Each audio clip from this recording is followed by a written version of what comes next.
యేసుక్రీస్తు పరిశుద్ధ నామములో మీ అందరికీ వందనాలండి.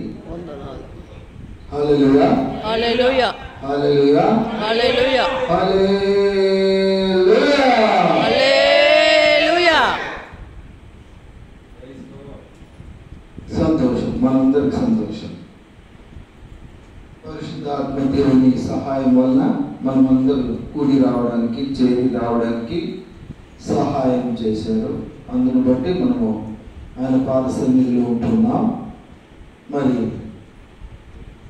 దైవజనులు కేజీరావయ్య గారికి, దైవ సేవకులు జయరాజయ్య గారికి, మహేశ్వరరావు గారికి, అన్న జోసెఫ్ అన్న గారికి, మరి పాస్టమ్మ, అలాగే పృథ్వీరాజు గారికి వందనాలు.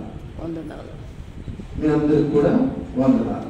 ఒక మాట నేను బాగా నమ్ముతా, ఏమంటే ఎక్కడ ఇద్దరు లేక ముగ్గురు కూడి రావాలా, ఎట్టా ఆయన నామంలో కూడి రావాలా.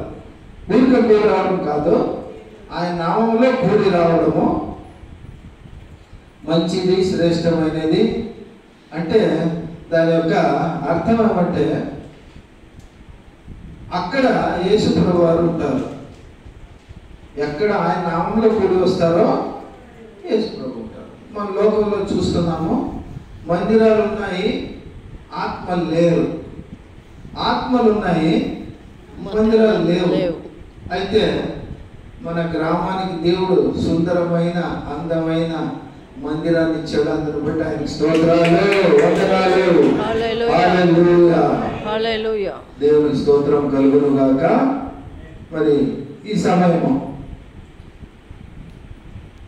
దైవజనులు ఉండగా నన్ను ఏర్పరచుకున్నారు ప్రభువారు. అందును బట్టి ఆయన కృతజ్ఞతలు తెలియజేస్తున్నాను. మనము చిన్నగా, కొద్దిగా, క్లుప్తంగా వాక్యాన్ని మనము గ్రహించుకుందాం, అనుసరించుకుందాం. దాన్ని మనము మన జీవితంలో అలవడించి దాని ప్రకారమే మనము జీవిద్దాం. ప్రభు కొరకు జీవిద్దాం. ఎవరి కొరకండి? ప్రభు కొరకు, యేసయ్య కొరకు జీవిస్తాం మనం. హల్లెలూయా హల్లెలూయా. లోకంలో ఎన్నాళ్ళు జీవించినా, బ్రతికినా ఓ రోజు మనము వెళ్ళవలసిన వారమే. అందును బట్టి మనకు జీవం ఇచ్చిన దేవుడు, మన దేవుడు యేసయ్య.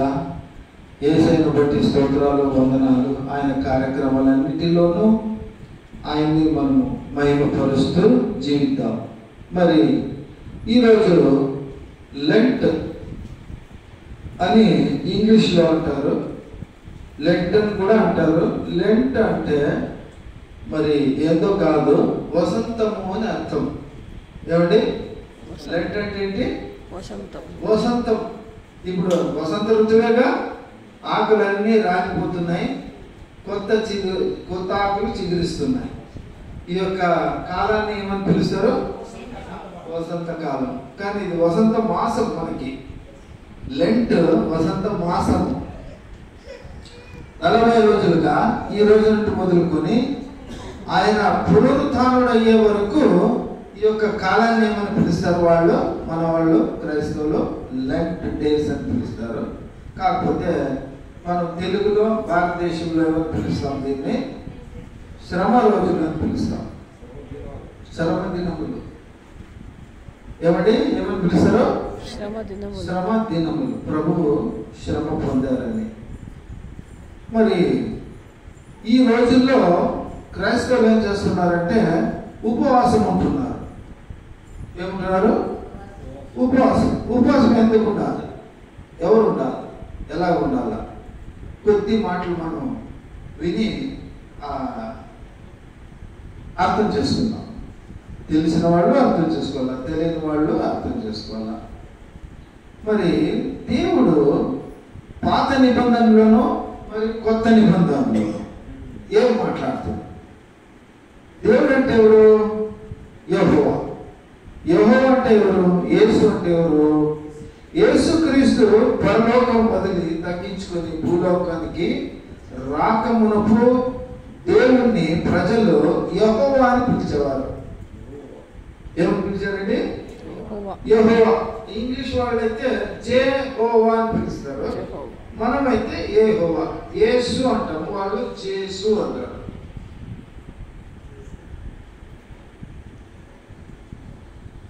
యేసుక్రీస్తు వారిని, యేసుక్రీస్తు ఆగమనం ఆయన మొదటిసారి వచ్చిన తర్వాత అతన్ని యేసు దేవుడని పిలుస్తారు. అంతకుముందు యేసు రాకమునపు యెహోవా అని పిలిచేవారు. సరే, ఇప్పుడు దేవుని వాక్యంలో ఈరోజు మనం తెలుసుకుందామండి. ఫస్ట్ కొత్త నిబంధనలో మాట్లాడి మనం తర్వాత పాత నిబంధన పోదామండి. కొత్త నిబంధనలు మత్తయి 6:16 చదవాలా? మీరు బాగా అర్థం చేసుకోండి. విడదీసి గంటల కొద్ది చెప్పే ఒక సమయం లేదు. 6:16 మత్తయి 6:16. మత్తయి, మీరు ఉపవాసము చేయనప్పుడు ఉండకుడి,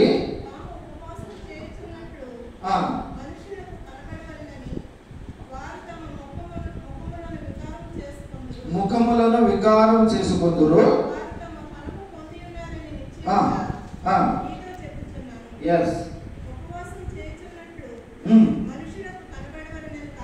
కాక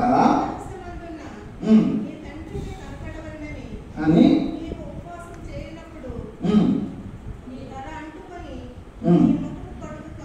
కడుగు పనము ప్రతిఫలం ఇచ్చును. ఇప్పుడు ఉపవాసం చేస్తున్నారు. ఎందుకు చేస్తున్నారు ఉపవాస ప్రార్థన అని చాలా మందికి తెలియదండి. ఉపవాస ప్రార్థన చేస్తున్నారు. వాక్యము ఏం మనతో మాట్లాడుతుంది అని తెలియక ఎవరో ఒకరు చేస్తున్నారు ఉపవాసం, మనం కూడా చేసేస్తున్నాం. అలా చాలా వరకు జరుగుతూ ఉంది. కానీ దేవుని వాక్యం ఏం సెలవుస్తుందంటే ఉపవాసం చేయవారు ఎలా చేయాలని ఈ వాక్యంలో మనకు దేవుడు యేసయ్య ఆయన స్వయంగా మాట్లాడి మనకు తెలిపినటువంటి వాక్యాలు, మాటలు. అందుని బట్టి మనం ఇక్కడ ఏం తెలుసుకుంటున్నామంటే ఉపవాసం చేస్తూ చాలా మంది ఏం చేస్తారంటే ఉపవాసం చేస్తూ టీవీ చూస్తూ ఉంటారు, ఉపవాసం చేస్తూ బజార్కి వెళ్ళి వస్తారు, ఉపవాసం చేస్తూ ఎన్నో పనులు చేసుకుంటూ ఉంటారు, మాట్లాడుతూ ఉంటారు, సంభాషిస్తూ ఉంటారు, ఏందేదో చేస్తూ నేను ఉపవాసం ఉన్నాను అంటారు. అలా చేయకూడదు. ఉపవాసం అంటే ఉప్పు అంటే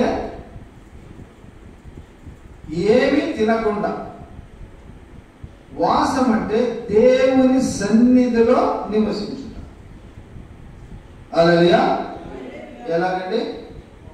మరి కొంతమంది అయితే ఉపవాసం ఉండమంటారు, 1 కేజీ ఉప్మా తింటారు, ఒక 1/2 డజన్ పళ్ళు తినేస్తారు, మజ్జిగ తాగేస్తారు, పాలు తాగేస్తారు, ఏదేదో ఉపవాసం పేరులో ఇవన్నీ చేసేస్తారు. కానీ అది ఉపవాసమా? మనం ప్రశ్నించుకుందాం. మనం చేస్తున్నాం అలాగా? ఒకవేళ చేస్తుంటే విరమించుకోండి. అలా కాదు. ఉపవాసం అంటే మరి ఏమంటారంటే నీళ్లు తప్ప వేరేం తీసుకున్నా అది ఆహారమే. నీళ్లు తప్ప వేరేం తీసుకున్నా అది ఆహారమే. మరి వేరే ఉప్మా, పళ్ళు రసాలు, కాఫీలు, టీలు ఏందేదో తినేస్తున్నారు, తాగేస్తున్నారు. అది ఉపవాసమా? కాదు. అది ఉపవాసం కాదు. ఎందుకంటే ఏం చెప్తారంటే నీళ్లు తప్ప వేరేం తీసుకున్నా సేవించినా అది ఆహారమే. ఉపవాసం అంటే ఆహారం తీసుకోకూడదు. మరి అవన్నీ తీసుకుంటున్నామంటే ఆహారం తీసుకున్నట్ల. ఆహారం తీసుకుంటే మరి అది ఉపవాసం ఎలా అవుతుంది? మనం అర్థం చేసుకోవాలా. దేవుని సన్నిధికి వెళ్ళేటప్పుడు మనము మరి ఎక్కడ కనపడకూడదు. క్లియర్గా దేవుడు మన వాక్యంతో మనతో మాట్లాడుతున్నాడు. దేవుని జనులారా, ఆయన చెప్తున్నాడు, ఉపవాసం ఉన్నవారు ఏం చేయాలంట? గదిలో ప్రభు సన్నిధిలో ఉండి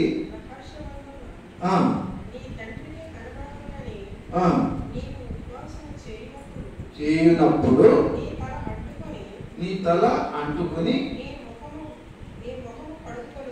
కడుగుకొనుము. అప్పుడు రహస్యమందు చూచుచున్న నీ తండ్రి నీకు ప్రతిఫలం ఇచ్చును. హల్లెలూయా, హల్లెలూయా, ఆమేన్. మరి నీకు ఉపవాస ప్రార్థన ఎందుకు చేస్తున్నావు? ప్రతిఫలం కోసం చేస్తున్నావా? ఊరికి చేయాలని చేస్తున్నావా? లేదా ఎందుకు చేస్తున్నామండి? ఉపవాసం ఎందుకు చేస్తున్నాం మనము? ఏదో ప్రతిఫలం కోరి కదా. కొంతమంది ఏం చెప్తారంటే మా పనులన్నీ చేస్తూ ఉంటాము, ప్రార్థిస్తుంటాము, దేవుని అడుగుతూ ఉంటాము, పనులు జరుగుతూ ఉంటాయి, పోతూ ఉంటాయి. కొన్నిసార్లు కొన్ని మరి ప్రార్థనలకి ఉత్తరం దొరకదు, మా పనులు జరగవు. అప్పుడు ఏం చెప్తారు? ఉపవాస ప్రార్థన చేస్తే దేవుడు దానికి ఉత్తరం ఇస్తాడు.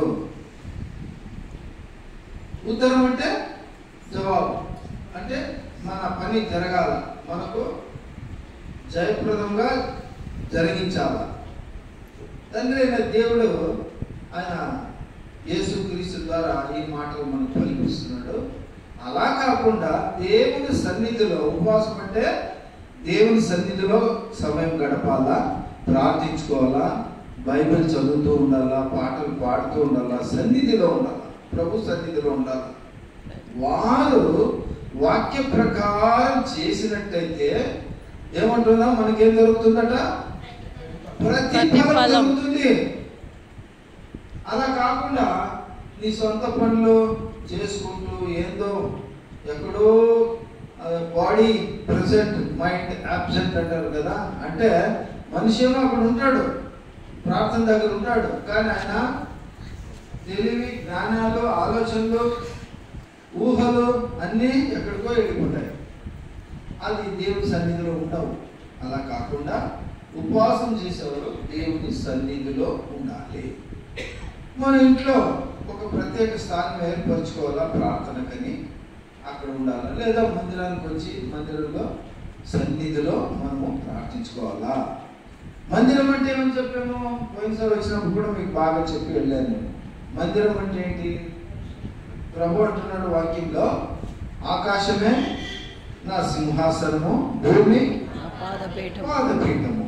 మరి మనము గాలిలో ఉన్నామా, భూమి పైన ఉన్నామా? మనం భూమి పైన కదా ఉండేది. కాబట్టి ఆయన పాద సన్నిధి భూమి పైన ఉన్నది. అంటే మనం ఎక్కడున్నామంటే యేసుక్రీస్తు వారి పాద సన్నిధిలో ఉన్నాం. ఆయన పాదాల కాడ ఉన్నాం. ఆయన పాదాల కాడ ఉండి ఆయన మనము ధ్యానం చేసి ఆయనలో మనము అడిగితే ఆయన తప్పక మనకి ప్రత్యుత్తరం ఇస్తాడు, జవాబు ఇస్తాడు. వాక్యం చదివిస్తుంది, నీ ఆపత్కాలమందు నాకు మొరపెట్టుము, నేను నీకు సదుత్తరాన్ని ఇస్తాను అన్నాడు. కాబట్టి ఆయన చెప్పిన ప్రకారమే మనము ఆయన్ని మొరపెట్టాలని. మొర అంటే ప్రార్థన, ప్రార్థన అంటే అడగాల్సింది. ప్రార్థన అంటే అసలు ఏంటంటే అంటే మన ఆత్మతో పరిశుద్ధాత్మ దేవునితో సంభాషణ, ఇది ప్రార్థన. ప్రార్థన అంటే చాలా మంది ఏమనుకున్నారంటే ఏదో అడిగేస్తే అది ఇస్తే అదే ప్రార్థన. అలా కాదు. ప్రార్థన అంటే ఆయన సన్నిధికి రావాలా, ఆయన్ని మనము కొనియాడాలా, ఘనపరచాలా, మహిమపరచాలా, ఆయనకు ఇష్టలై ఉండాలి మనం. అంతేకాకుండా ఆయన వాక్య ప్రకారం మనం జీవించుటకు మనము ప్రయత్నించాలా. ఈ లోకంలో ఎవరు కూడా మరి 100%గా సరి లేరు. నేను, నువ్వు, మీరు, మనం అందరం కూడా ఎన్నోసార్లు తప్పిపోతూ ఉంటాం. అయినా మనం ఏం చేయాలంట? ప్రతిసారి కూడా మనల్ని మనము పరీక్షించుకోవాలా. పరీక్షించుకొని మనలో ఉన్నటువంటి లోపాలు, దోషాలని మనము తీసివేయాలి. అప్పుడు మనము పరిశుద్ధులుగా ఆయన సన్నిధిలో ఉండి ఆయన ఏది అడిగినో ఆయన మనకు ఇస్తాడు. ఆ యొక్క నమ్మకము, విశ్వాసము మనకు ఉండాలి. ఇది కొత్త నిబంధనలు. పాత నిబంధనలు తీసుకున్నాము. 2వ దినవృత్తాంతాలు 7వ అధ్యాయము 14వ వచనం. స్వయం దేవుడే మాట్లాడినటువంటి మాట. 7వ అధ్యాయము 14వ వచనం. నా పేరు పెట్టబడిన నా జనులు తమ్ము తాము ప్రార్థన చేసి నన్ను వెదికి తమ చెడు మార్గములను విడిచిన ఎడల ఆకాశము నుండి నేను వారి ప్రార్థనను విని వారి పాపములను క్షమించి వారి దేశంలో స్వస్థపరచుదును. హల్లెలూయా. మరి దేవుడు ఇక్కడ స్వయం అక్కడ యేసు ప్రభు మాట్లాడారు కొత్త నిబంధనలో. పాత నిబంధనలో దేవుడే మాట్లాడుతున్నాడు మనతో, దేవుని బిడ్డలతో. మరి ఆయన చెప్తున్న వాక్యం మీరు బాగా అర్థం చేసుకుంటారు. అర్థం చేసుకుని ఇంటికి వెళ్ళి చదవండి మరొకసారి వాక్యాన్ని. ఆయన అంటున్నాడు, ఆయన పేరు పెట్టబడిన తన ప్రజలు. ఆయన మనం ఎవరు ప్రజలమండి?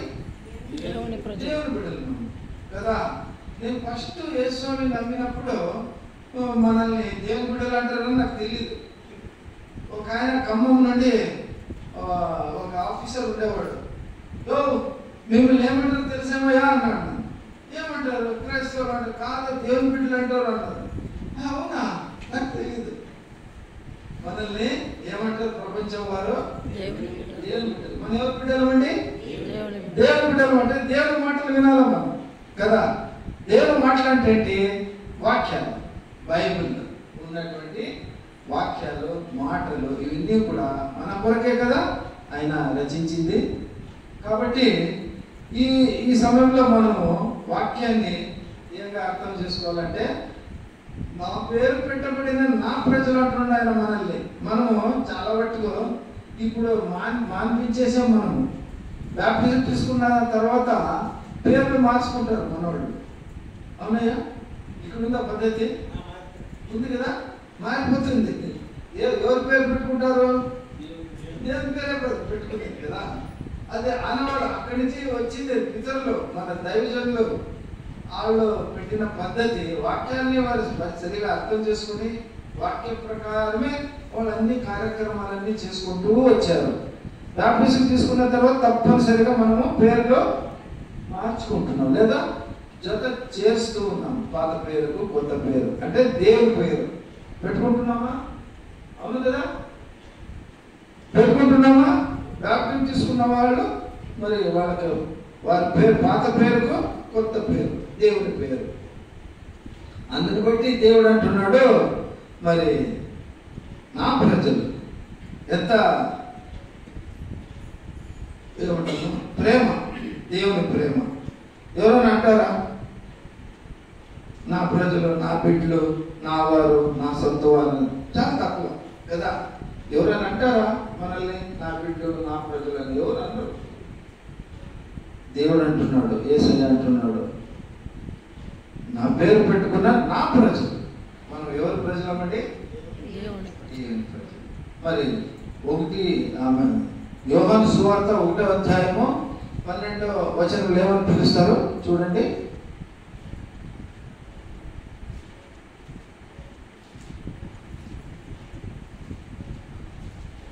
సువార్త, యోహాను సువార్త 1వ అధ్యాయం.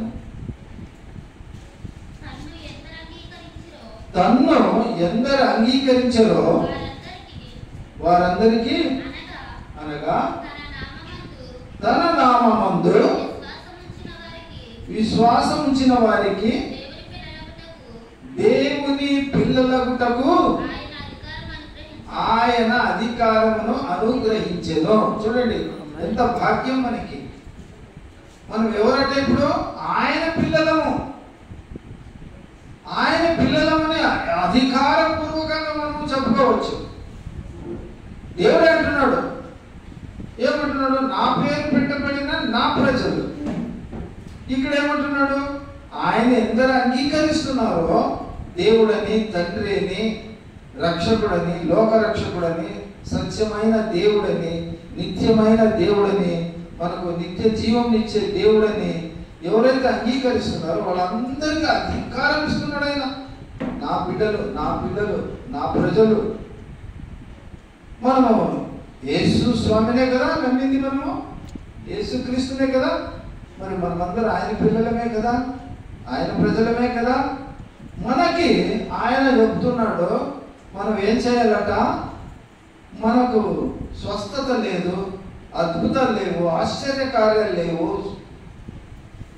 అద్భుత కార్యాలు, ఆశ్చర్య కార్యాలు, స్వస్థత కార్యాలు, శుభకార్యాలు జరగటం లేదు అంటే దాని యొక్క తాత్పర్యం ఏమంటే, మనము ఆయన సన్నిధికి వెళ్ళక ముందు మనల్ని మనం అర్థం చేసుకోవాలి. మనలో ఇంకా ఏదైనా పాపము ఉందా? దేవునికి విరోధమైన కార్యక్రమాలు మనం చేస్తున్నామా? అపనమ్మకమైన విషయాల్లో మనం తలదూస్తున్నామా? మనం ఎలాగ జీవిస్తున్నాం? దేవునికి అవమానకరంగా జీవిస్తున్నామా లేదా మహిమకరంగా జీవిస్తున్నామా? ఎలా జీవిస్తున్నాం?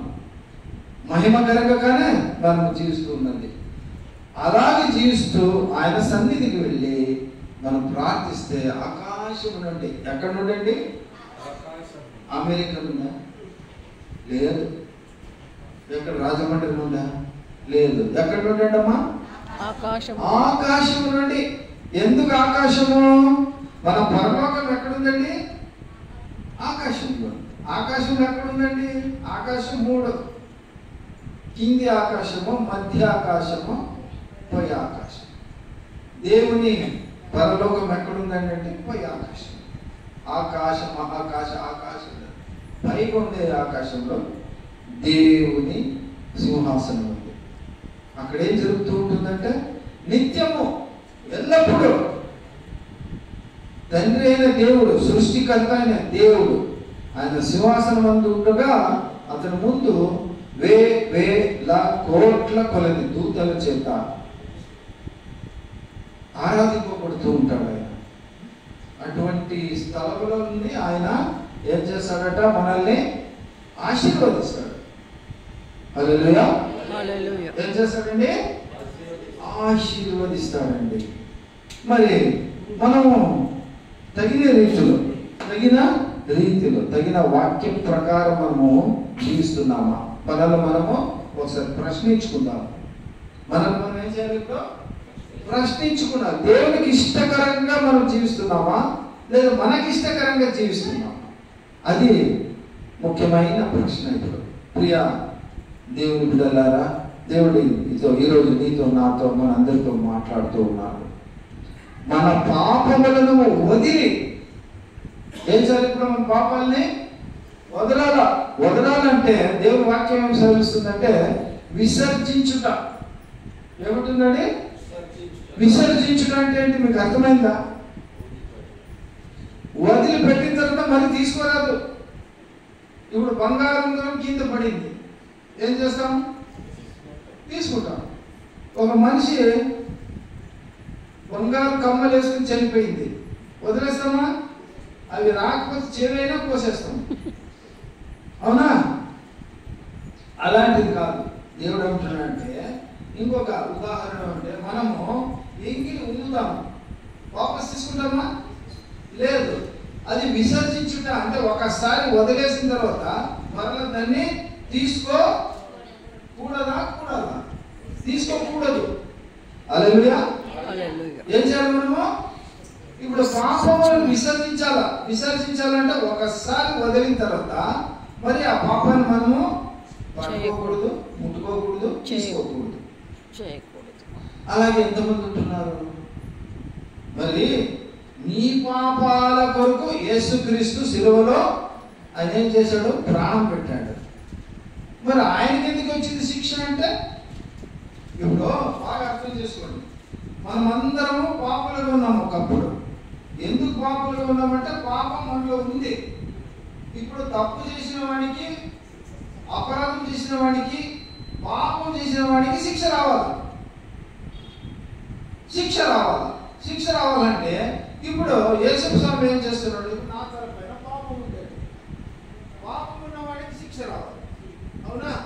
యేసు ఏం చేస్తున్నాడు? ఈ నాపై ఉన్న పాపాన్ని తీసేసి ఆయన పైన వేసుకున్నాడు. ఇప్పుడు శిక్ష ఎవరికి రావాలా? ఎవరికి రావాలి శిక్ష? యేసుకి రావాలి శిక్ష. అందును బట్టి నిన్ను శిక్ష నుండి తప్పించి నిన్ను పరిశుద్ధిగా చేసి, ఎలాగా? ఒకప్పుడు మనము దరిద్రులము, ఒకప్పుడు మనము అపరాధులము, ఒకప్పుడు మనము పాపులము. మనకు శిక్ష రావాల్సిందే. కానీ యేసయ్య పరలోకం నుండి భూలోకానికి ఎందుకు వచ్చాడు అంటే మనం బాగా అర్థం చేసుకోవాలి. ఏమని? పాపులను వెదికి రక్షించడానికి వచ్చాడు. ప్రతి మనిషిని భూలోకం మీద ఉన్నటువంటి ప్రతి వ్యక్తిని అదేం చేశాడు? కరుణించి, కటాక్షించి, ప్రేమించి, క్షమించి నీ పాపాలన్నిటిని తీసి, ప్రతి ఒక్కరి పాపాలన్నీ, మొత్తం లోకంలో ఉండే పాపాలన్నిటినీ తన పైన వేసుకున్నాడు. కాబట్టి శిక్ష ఆయనకు వచ్చింది. హల్లెలూయా. అందుకు సిలువలో ఆయన మరణించాడు, మనల్ని తప్పించాడు, మన పరిశుద్ధులుగా చేశాడు. మనల్ని ఆయన స్వరక్తంతో కొన్నాడు, స్వరక్తంతో కడిగాడు, శుద్ధులుగా చేశాడు, పరిశుద్ధునిగా చేశాడు. అటువంటి గొప్ప దేవుడు, అటువంటి త్యాగమూర్తి ఈ లోకంలో ఎవరు లేరు. ఎవరైనా ఉన్నారా? ఎవరు లేరు. మరి ఈ యొక్క యేసు స్వామి కూడా 40 రోజులు ఉపవాసము చేసినట్లు ఎక్కడ లేదు, ఒక్కసారి తప్ప. ఎప్పుడు? మత్తయిలో 4వ అధ్యాయంలో రాయబడింది. ఇంటికి వెళ్ళి చదువుకోండి. ఏమి? ఆయన అరణ్యానికి వెళ్ళి 40 రోజులు ఉపవాసం ప్రార్థన చేశాడు. అప్పుడు సాతానుడు ఆయన శోధించడానికి వచ్చాడు.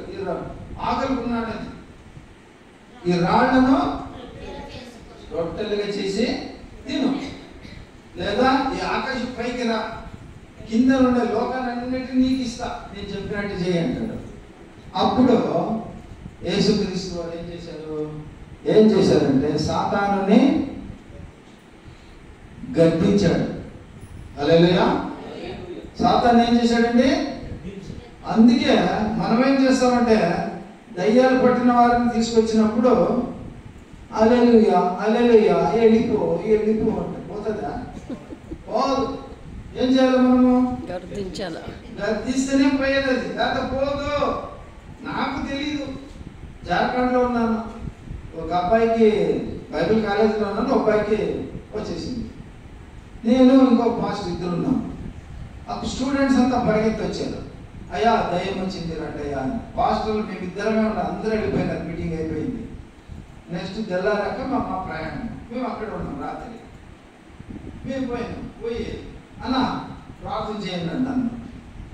నాకు తెలియదు, ఎప్పుడు దయ్యం చూడలేదు. హల్లెలూయా వెళ్ళిపో, హల్లెలూయా వెళ్ళిపో, హల్లెలూయా వెళ్ళిపో. పోతుందా? పోదు. మరి దాన్ని అది పోవాలంటే చేయాలి. ఇప్పుడు మనకి యేసయ్య మార్గం చూపించాడు కదా. ఏమని? మనం ఏం చేయాలా? యేసు నామములో గద్దిస్తున్నాను, వెళ్ళిపో. ఎట్లా ప్రార్థించాలా? దయ్యం కొరకు ఎప్పుడైనా మీరు ప్రార్థిస్తే కళ్ళు మూసుకొని ప్రార్థించద్దండి, కళ్ళు తెరిచి ప్రార్థించండి. అది ఏం చేస్తుందో మనకు తెలియదు, ఏం డేంజర్ చేస్తుందో మనకు తెలియదు. కళ్ళు తెరిచి ప్రార్థించండి, కళ్ళు మూసుకొని ప్రార్థించొద్దండి, బుద్ధి పడేస్తారు మనల్ని. మా వద్ద ఒక పాస్టర్ ఉన్నాడు, ఆయన వెళ్ళి సైతాన్ వచ్చింది, అయ్యా రండి అంటే పోయినాడు. పోయి ఏ సైతానా వెళ్ళి పో అన్నాడు. నువ్వు పోరా అని. పాస్టర్ ఏమంది? సైతానా నువ్వు పోరా, నన్నంటారు నువ్వు చెప్పేది. నువ్వు ఆ రోజు అమ్మాయిని కూర్చోబెట్టుకుని పోయినావు కదా, ఆ రోజు ఇక్కడ ఆ పాపం పనులు చేసినావు కదా, ఇక్కడ ఆ పాపం పనులు చేసినావు కదా, నువ్వు నాకు చెప్తావరా? నేను పాపానికే రాజు, నువ్వేం రా. ఆఫ్టర్ ఆల్ పాస్టర్ తిట్టేస్తా ఉంది సైతాన్. ఇలాగుంటుంది సైతాన్ కాడ. మనం పరిశుద్ధంగా ఉండాలి. ఎలా ఉండాలంటమ్మా? పరిశుద్ధంగా ఉండాలా. తర్వాత సైతాన్ని మనం బొమ్మను ఆజ్ఞాపించేటప్పుడు యేసు నామంలో చెప్పేది మర్చిపోకూడదు. యేసు నామంలో గద్దిస్తున్నాను, వెళ్ళి ఆజ్ఞాపించాలి. అప్పుడే మాట లేదు, లేకపోతే లేదు. ఇంకొక మాట, ఒకసారి బావి 47 అడుగుల బావి, నీళ్ళ ఎండల కాలం, నీళ్ళు ఎక్కడ లేవు. బావిలో బ్యాప్టిజం ఇవ్వాలని. నాకు ఈత రాదు, అమ్మాయి తీసుకునే అమ్మాయికి ఈత రాదు. ఇప్పుడు అమ్మాయికి నీళ్ళలో బ్యాప్టిజం ఇవ్వాలి. అమ్మాయిని తీసుకొచ్చారు. నేను సేఫ్టీగా ఏం చేశాను, ఒక నలుగురు నీళ్ళు వచ్చేవాళ్ళు అలా పెట్టాను. ఒకవేళ గబుక్కని ఏదో డేంజర్ జరిగిందంటే వాడు మమ్మల్ని రక్షించడానికి. ప్రార్థన చేసి వాళ్ళు ఉన్నారు పిల్లలు. దగ్గర తీసుకున్నాను అమ్మాయిని, బ్యాప్టిజం ఇవ్వదా. మనం బ్యాప్టిజం ఇచ్చే ముందు కొన్ని విషయాలు పలికిస్తాం కదా. ఇంకా కార్యం ఆరంభించలేదు, అప్పుడే అది నువ్వు నాకు ఇస్తావా, నువ్వెవడో నాకు ఇచ్చే కానీ అంటుంది నన్ను. అమ్మో ఇదేంటి కొత్త అనుభవం, నన్ను ఏకవశంతో అది నిందిస్తూ ఉంది. నాకు అర్థమైపోయింది వచ్చేది ఇది అని. తెలియదు మనకి, వచ్చేది తెలియదు. అప్పుడు హుషారుగా నేను చేయి పైకి ఎత్తాను. మన పాస్టర్లు గబుక్కలు బైబిల్ తెచ్చిన చేతులు వచ్చారు. ఎప్పుడైతే నా చేతికి బైబిల్ వచ్చిందో ఆ కరెంట్ ప్రభావం ప్రవహించింది, శేతాల్లోకి పోయింది. నన్ను వదులు నీళ్ళంటుంది, అగ్నిది అగ్ని, నేను వెళ్ళిపోతాను, ఉండను, నేను వెళ్ళిపోతాను. అప్పుడు మనము గద్దించాము. ఏం చేసామో అనుభవం వచ్చింది కదా అక్కడ జార్ఖండ్లో నాకు. ఇంకా గద్దించాము, వెళ్ళిపోయింది. ఆ రోజు వెళ్ళిపోయింది, మళ్ళీ రాలేదు ఆ బిడ్డకు. ఇలాగో నేను ఎందుకు చెప్తున్నానంటే ఈ మాటలు మనం అందరం కూడా గద్దింపు ఏమని అర్థం చేసుకోవాలి. యేసు ప్రభువు 40 రోజులు ఉపవాసం ఉన్నాడు. ఆయన ఆ ఉపవాసం ఉన్న తర్వాత ఆయనకు వచ్చినటువంటి అభిషేకము, ఆయనకు వచ్చినటువంటి శక్తి, బలము, ఆయనలో ఉన్నటువంటి సమస్తము కూడా ఎవరు జయించలేరు. ఆయనే దేవుడు, ఆయనే పరమదేవుడు. కాబట్టి ఆయన దగ్గర ఉన్నటువంటి ఏ శక్తి అయినా కానీ ఆయనకి లొంగాల్సిందే. ఏ శక్తి అయినా ఆయన ఉందో లొంగాల్సిందే. అటువంటి గొప్ప దేవుడు మన యేసు ప్రభువారు. ఆయన 40 రోజులు ఉపవాస ప్రార్థన చేసినట్లు అప్పుడు ఉంది. మళ్ళా తర్వాత సిలువ వేసడానికి ముందు ఆయన ఏ 40 రోజులు ప్రార్థన లేదు. అప్పుడు చేసిందే ప్రార్థన చేస్తాడు ఆయన. కానీ ఈ యొక్క సంబంధంగా 40 రోజుల ప్రార్థన లేదండి. మరి ఎందుకు వచ్చింది ఇది అంటే, యేసు క్రీస్తు వారు ఆరోహణమైన తర్వాత 4 శతాబ్దాలుగా ఎక్కడా కూడా ఉపవాస ప్రార్థనలు లేవు. తర్వాత కాన్స్టంటినోపోల్ అని ఒక రాజు, రోమన్ ఆ యొక్క దేశంలో క్రైస్తత్వము అధికారపూర్వకంగా ఒక మతము అని ఆయన డిక్లేర్ చేశాడు. అప్పటి నుంచి యేసు క్రీస్తు వారి యొక్క ప్రభావం ప్రబలింది. ఆ కాన్స్టంటినోపోల్ రాజు తల్లి గారు యేసు ప్రభుని అంగీకరించారు. గొప్ప దేవుడు అని ఆమె కనుగొంది. ఆమె కూడా చెప్పింది యేసు ప్రభు వారు గొప్ప దేవుడు, రక్షకుడు, లోక రక్షకుడు. అలాగే మరి ఆ యొక్క ప్రార్థనలో అప్పటి నుంచి తరచుగా రోమన్ క్యాథలిక్ వారు, మనలో 2 తెగలు, ఒకటి రోమన్ క్యాథలిక్, రెండవది ప్రొటెస్టెంట్స్. రోమన్ క్యాథలిక్ వారు ఈ యొక్క ప్రార్థన ఆరంభించారు. తర్వాత మన ప్రొటెస్టెంట్స్ కూడా ఆ పద్ధతిని అవలంబించారు. తర్వాత ప్రపంచం అంతా కూడా ఈ యొక్క ప్రార్థన మంచిగా ఉందని గ్రహించి అందరూ ప్రార్థించే ఒక పద్ధతిని తీసుకొచ్చారు. కాబట్టి ఆ యొక్క పద్ధతి ఈరోజు కూడా పరిగణలో ఉంది. ప్రపంచంలో ఈ యొక్క ప్రార్థన జరుగుతూ ఉన్నది. ఇప్పుడు మనం ఒక విషయం గ్రహించి మనం వాక్యం ముగించుకుందామండి. ఏమంటే ఉపవాస ప్రార్థన ఏంటి, ఎందుకు చేయాలమ్మా, దేవునికి ఏమి ఇష్టము, అది కనుక్కుందామండి. వాక్యము 58వ యెషయా 58వ అధ్యాయం 3, 4, 5, 6 వచనాలు చదవండి.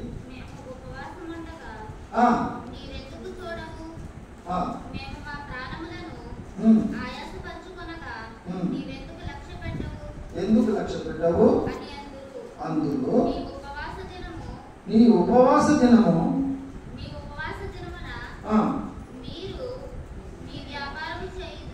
చూడండి. ఉపవాసం ఉంటూ వాళ్ళు వ్యాపారం చేస్తున్నారు. పని వారి చేత కష్టమైన పనులను చేయిస్తున్నారు. వివాదము చేయుచు అన్యాయముగా గుద్దులాడుచు ఉపవాసముందురు.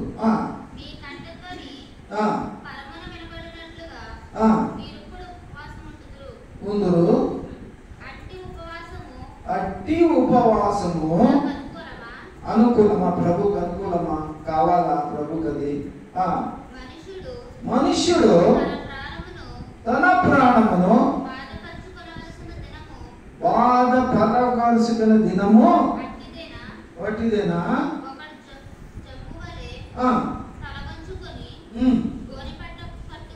గోనె పట్టు కట్టుకొని బూడిద కూర్చుండుట ఉపవాసమా? అట్టి ఉపవాసము యెహోవాకు ప్రీతికరమని మీరు అనుకుందురా? దుర్మార్గులు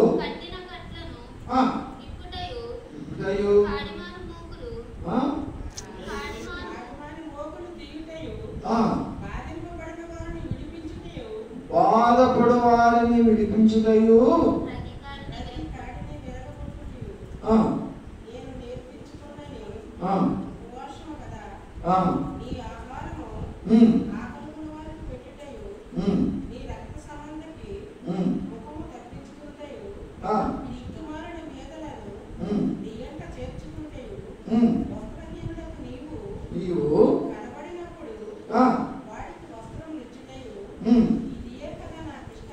ఇష్టమైన ఉపవాస ప్రార్థన. దేవునికి ఇష్టమైనది అక్కడ రాయబడింది. రాసుకోండి, ఇంటికెళ్ళి ఒక్కొక్క పదాన్ని మీరు తీసి చదవండి, గ్రహించండి, అనుసరించండి. దాన్ని మీ జీవితంలో అలవడించుకొని జీవించడానికి మీరు మరి ప్రయత్నం చేయండి. ఇప్పుడు ఇవన్నీ చేయాలంటే ఏం చేయాలి? మనము ఇవన్నీ చేయాలంటే దేవుడు మనకు జ్ఞానం ఇచ్చాడు, బుద్ధి ఇచ్చాడు, తెలివిని ఇచ్చాడు కదా. దేవుడు ఏమంటున్నాడు? 32వ కీర్తనలు చూసుకుందామండి. 32వ కీర్తనలో దేవుడు ఏమంటున్నాడు? యెహోవా దేవుడు ఏమంటున్నాడు?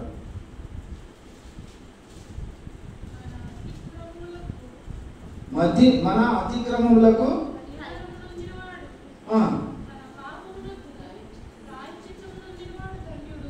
ప్రాయశ్చిత్తము నొందినవాడు ధన్యుడు.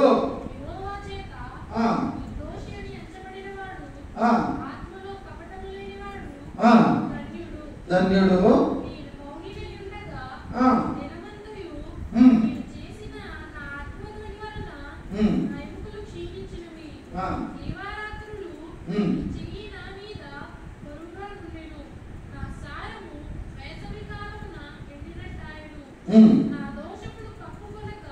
నా దోషమును కప్పుకొనక నా పాపమును ఒప్పుకుంటిని.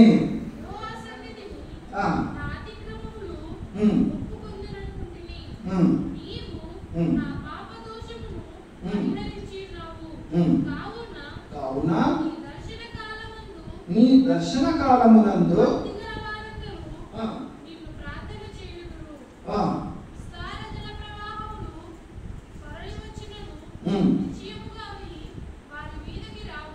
చాలు.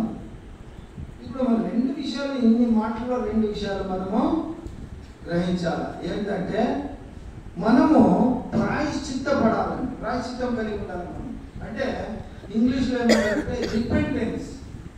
రిపెంట్ అంటే మనం చేసింది అది సరినా తప్ప అనే మనస్సాక్షి కలిగి ఉండాలి.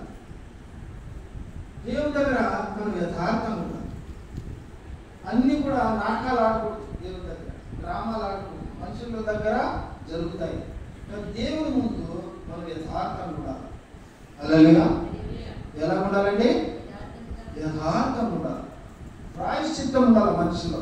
ఉపవాస ప్రార్థన చేయడానికి తాత్పర్యం అంటే ఉపవాస ప్రార్థనలో మనం చేసిన మన జీవితకాలంలో జరిగినటువంటి ఘటనలు, సంఘటనలు, ప్రతి వాటిని కూడా మనము ఎరిగే ఉంటాం కదా, మనకు తెలిసి ఉంటాయి కదా. ఇప్పుడు మన నుండి ఏదో తప్పు జరిగింది, లేదా అపరాధం జరిగింది, పాపమే జరిగింది అనుకోండి, లోకంలో ఎవరికి తెలియదు. ఎవరికి తెలుస్తుందా? తెలిసేది నీ ఆత్మకు మరియు పరిశుద్ధాత్మ దేవునికి కదా. ఇప్పుడు మనము ప్రాయశ్చిత్తం కలిగి ఉండాలంటే మన నుండి జరిగిన తప్పు, అపరాధం, పాపములు ఏవైనా ఉన్నట్టయితే అవి పోవాలంటే ఏం చేయాలి? మనము ఆయన సన్నిధిలో మనం ఒప్పుకోవాలి. హల్లెలూయా. ఏం చేయాలి? మనము ఆయన పాద సన్నిధికి వెళ్ళి, ఎవరే కానీ ఇప్పుడు ఒక్కసారి మనం తప్పు చేశాము, ఒకసారి మనం పాపం చేశాము, మన పాపాలు తీసివేయడానికి ఆయన సిలువలో మరణించాడు. సిలువలో మరణించాడని ఒప్పుకొని నా కొరకే సిలువలో చనిపోయాడని తెలిసి మరి మనము ఏం కావాలా? పరిశుద్ధంగా ఉండాలి. మరలా మనం వదిలిన పాపములను మరలా దాన్ని మనం ముట్టుకోకూడదు, చేయకూడదు. అందుకే నేను చెప్పింది, ముందు నేను చెప్పాను మీకు ఏమని, విసర్జించిన వాటిని మరలా మనము పట్టుకోకూడదు, ముట్టుకోకూడదు. ఏం చేయాలా? పట్టుకోవాలా? విసర్జించిన వాటిని మళ్ళా మనము లెక్కకు తీసుకోకూడదు, దగ్గరకు తీసుకోకూడదు. జరిగిన వాటికి మనం ప్రాయశ్చిత్తం కలిగి ఉండాలి. ఉపవాసం అంటే ప్రభు సన్నిధిలో పోయి మనం ఏడ్చాలా, ఒప్పుకోవాలా, ప్రాయశ్చిత్తపడాలా, ఒప్పుకోవాలా. అప్పుడే వాటిని ప్రభు నుండి క్షమించబడును. అటువంటి మనస్సు, తత్వము నువ్వు కలిగి ఉండాలి. అది ఉపవాస ప్రార్థనకి ఒక అర్థం. కాకపోతే తప్పులు చేసేది ఏది ప్రార్థన చేస్తాను, తప్పు చేసేది ప్రార్థన. లోకంలో మనల్ని అంటున్నారు, ఏమంటున్నారు? క్రైస్తవులు ఏం క్రైస్తవులు తప్పు చేస్తారు, ప్రార్థన చేస్తామంటారు. ఇదేనా వీళ్ళ జీవితం అంటారు. ప్రియా దేవుని బిడ్డలారా, దేవుడు నీతో నాతో మాట్లాడుతున్నాడు. మనము ఎలా ఉండాలంటే ఆయన బిడ్డలమైన మనము ఆయనకి అవమానకరంగా మనం జీవించకూడదు. ఆయన నామానికి మహిమకరంగా జీవించాలంటే ఒక్కసారి నువ్వు పాపాన్ని వదిలి పరిశుద్ధ జీవితానికి నువ్వు వచ్చావా, ఆ పరిశుద్ధ జీవితాన్ని కొనసాగించాలి. మన ఊపిరి ఉన్నంత వరకు. హల్లెలూయా. ఏం చేయాలి? మనము కొనసాగించాలా, పరిశుద్ధత్వాన్ని కొనసాగించాలా. అప్పుడే దేవునికి మహిమ. హల్లెలూయా. అటువంటి జీవితము నువ్వు కలిగి ఉన్నావా? దేవుడు మనకు బుద్ధి ఇచ్చాడు, జ్ఞానం ఇచ్చాడు, వివేకాన్ని ఇచ్చాడు, సామర్థ్యాన్ని ఇచ్చాడు. వీటిని బట్టి మనల్ని మనం పరీక్షించుకోవాలి, మనల్ని మనం పరిశోధించుకోవాలి, మనల్ని మనము ఏం చేస్తున్నామని ఒక్కసారి ఆలోచించాలి. అప్పుడైతే నువ్వు ఎలా జీవిస్తున్నావో నీకు తెలుస్తుంది.